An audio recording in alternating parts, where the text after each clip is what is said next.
Ти идея си нямаш, ако аз бях в една Турция, какво щях да съм? Мултимилионер. Милиардер даже вече щеше да си. Не, наистина в България един артист никога не може да бъде богат истински, както трябва богат. Защо си мислиш, че България всъщност слага ограничения на артисти? Чувам го от четвърти. Мисля го, така ли? Защо Не, така. Тоест аз... Просто питам. Защото концертната ни култура не е така силно развита, по-скоро клубната ни култура.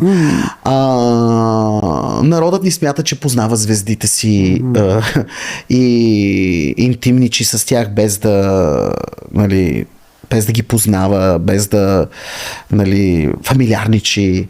Аз го познавам тоя, колко ще му ходя на концерта, тоя циганин да му пълна джоба. Знаеш колко хора има такива? Ти знаеш ли, че това е само и единствено българска черта. Какво бе? На това да ходя му попълним джоба. Няма да стане.